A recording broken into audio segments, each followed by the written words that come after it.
Today's episode is inspired from my self-care society class titled Connected to Yourself. And our opening quote comes from Gretchen Rubin, and she says, "It's about living in the moment and appreciating the smallest things, surrounding yourself with the things that inspire you and letting go of the obsessions that want to take over your mind. It is a daily struggle sometimes and hard work, but happiness begins with your own attitude and how you look at the world."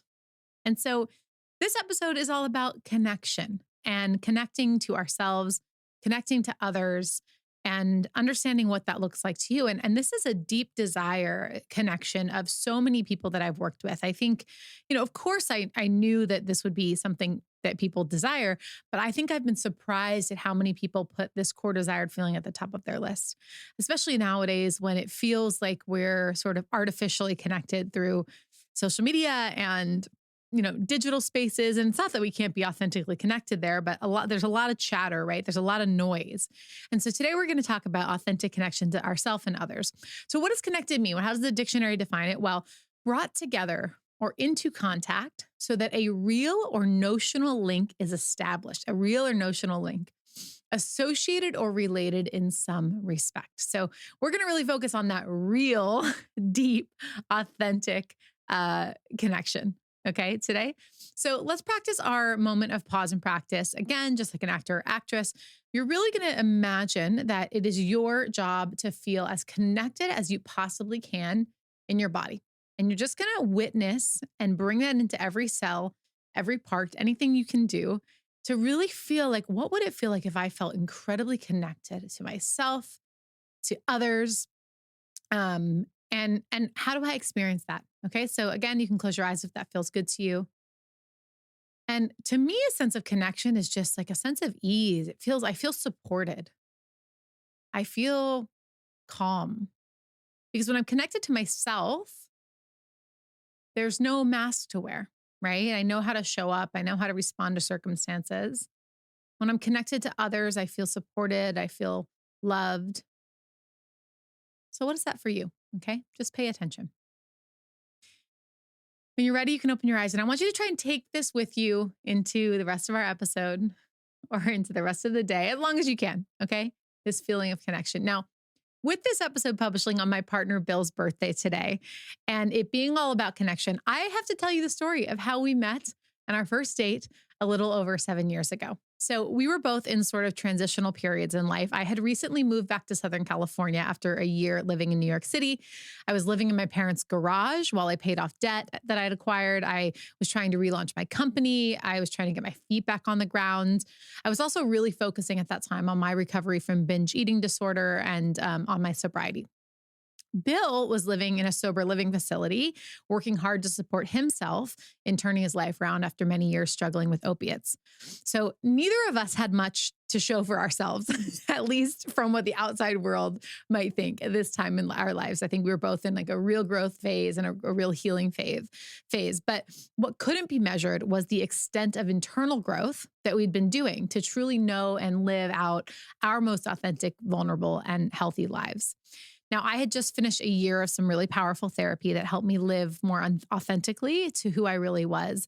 And Bill had been through the ringer in his own recovery treatments and doing therapy on his own. So we really came into it with a foundation of like, I've been working on myself, getting to know myself, trying to show up as who I want to be. So we met for coffee in Newport Beach, California, and our connection was instant. We hadn't talked much before on Tinder before actually meeting in person. And yes, we did meet on Tinder.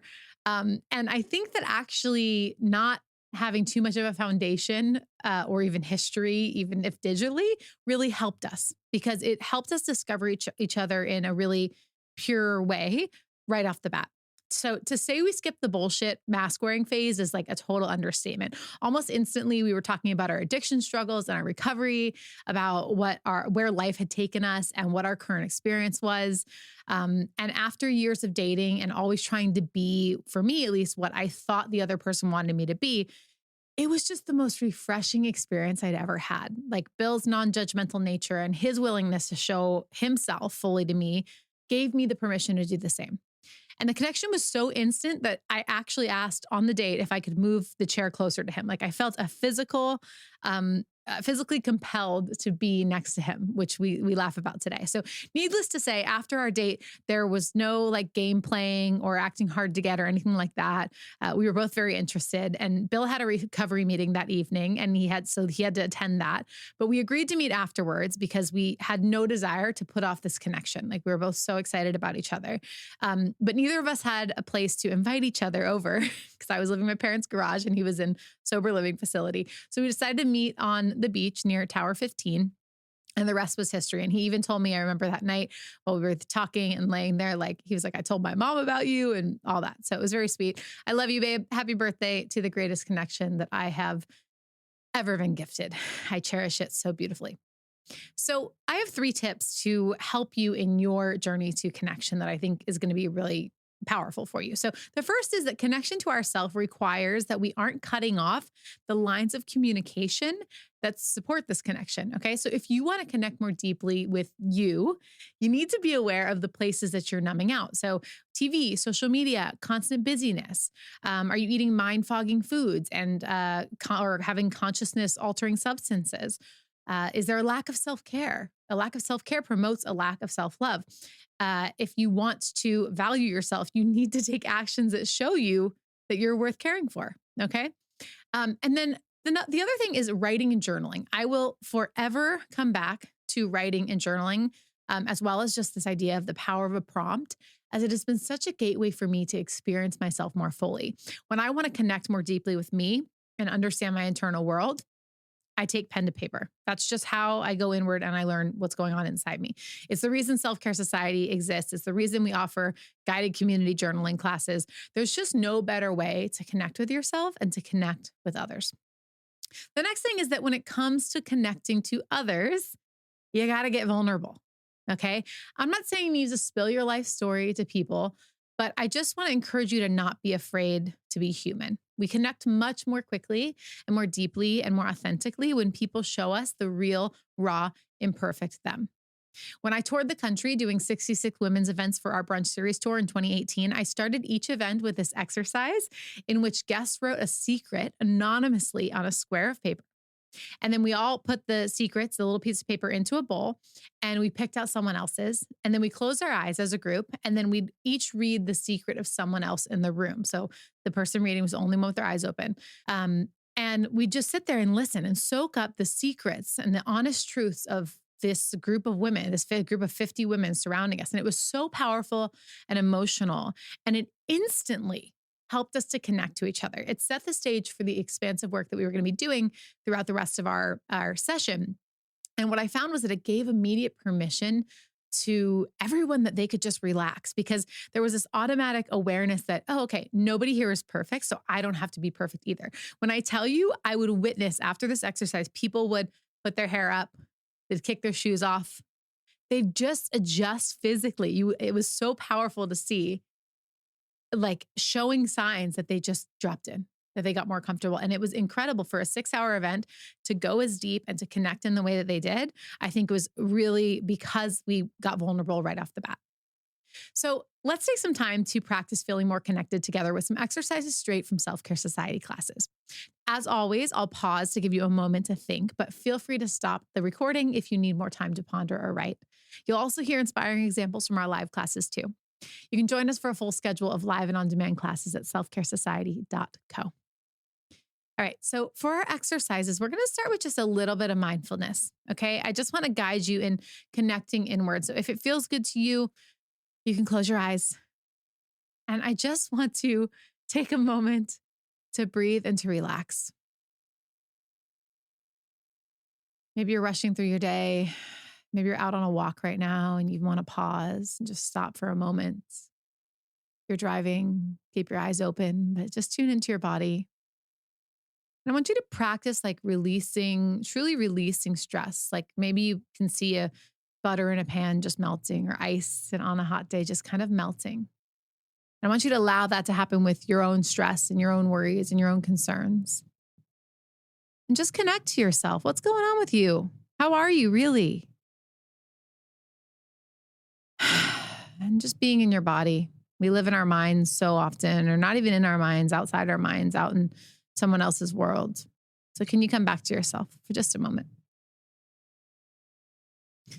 And when you're ready, you can open your eyes. Just allow yourself to soak in that good feeling. Any deep breaths you need. So we're going to do a reflection exercise, and it's called How Was Your Day? Really simple, but really important. And my question to you is, how was your day today? I want you to write a reflection about your experience. You might note what worked well, what you'd do differently tomorrow. If it's really early in the morning, you can reference yesterday, or you can just reference the day that you've had so far, even if it's been 30 minutes to an hour since you woke up. Okay, so for example, I said, I had a really sweet day today, but struggle with motivation around some creative projects. I coached an awesome client this morning, which felt like such a gift, and also baked another loaf of sourdough. I forgot the salt again. I keep doing that. I worked out, which was a big victory as I wrap up my first trimester, but it left me exhausted the rest of the day. Okay. What worked well was ... Okay.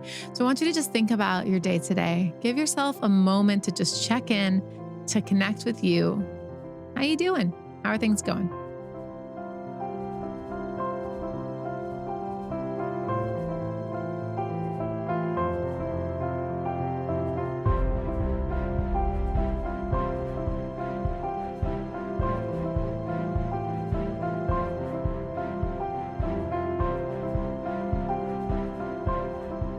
Sarah says, I had a really good, normal work day with consistent energy, hoping for a repeat tomorrow.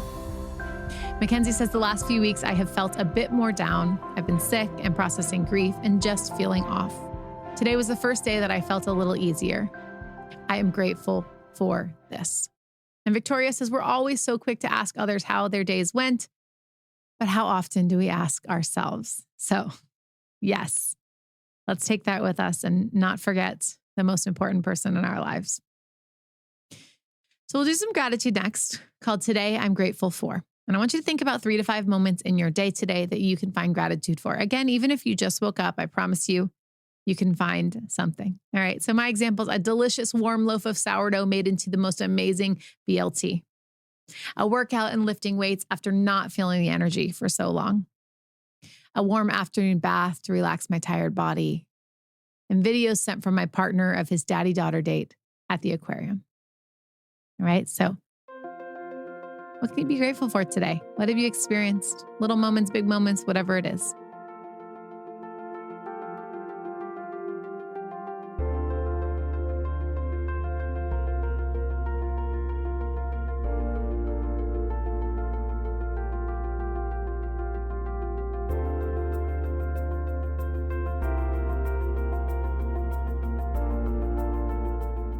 Esther says, space to enjoy the coffee shop and read and do a self-care society class.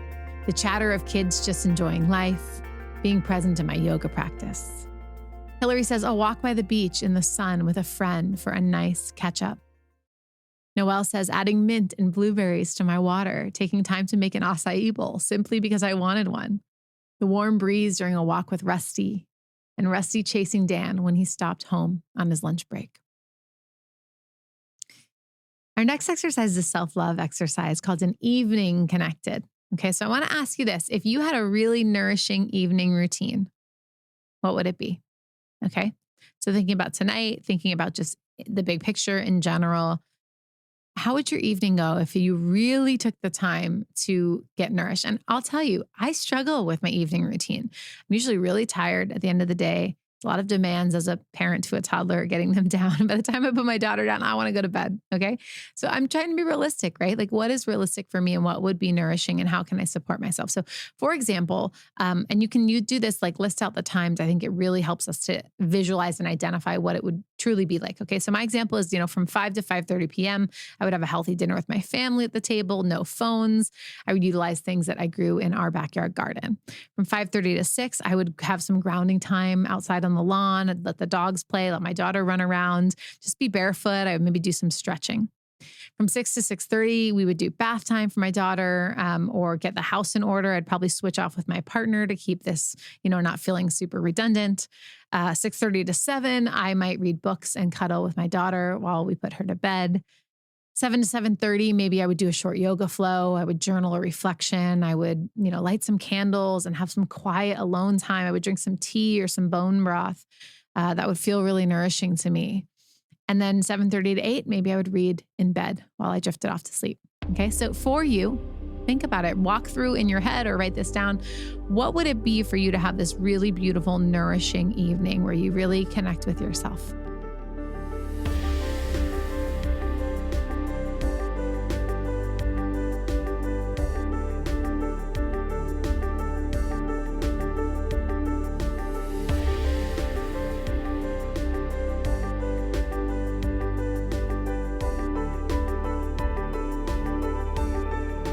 Okay, our final exercise is a clarity exercise called connecting to your desires, okay? And I want you to ask yourself, what are you desiring right now? This could be something that you desire currently or a desire that you have for the future, okay? So I want you to really just connect with yourself here and uncover any and all desires that you want to come to the surface for this exercise. So this should be fun and playful. I'm just asking you, what do you want? What do you desire? So here's my example. I said, I desire more energy and mental clarity and a general feeling of vibrancy and health. I desire lots of unscheduled and slow time, along with childcare support to nourish myself. I desire a few trips on the calendar to get excited and escape the Vegas summer heat. And I desire a clearing of clutter and a sense of simplification. So what do you desire? What sounds good to you?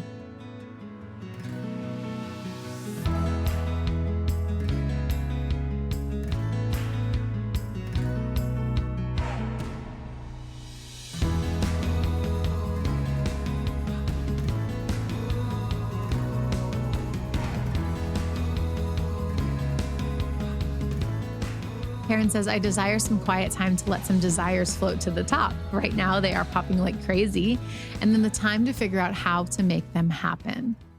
Noelle says, I desire consistency with my routines. I desire endless opportunities for playfulness and connection with my partner, my family, my friends. I desire patience with myself as I uncover what serves and supports me best in this season. I desire abundance that feels easy. Victoria says, I desire to begin letting go of my last relationship and my partner of 6 years and begin to move forward. Really beautiful. So I hope that our work today, and beautiful work, by the way, leaning into what feels like it, what it feels like to get connected. I hope it's been helpful. And whether you're nurturing more connection with yourself, with a partner, friends, family, nature, anything else, you can use these tools and these questions to really support yourself. We are not meant to do this life alone. And the more that we show up authentically as ourselves and the more connected to ourselves we are, the easier it becomes to connect to others.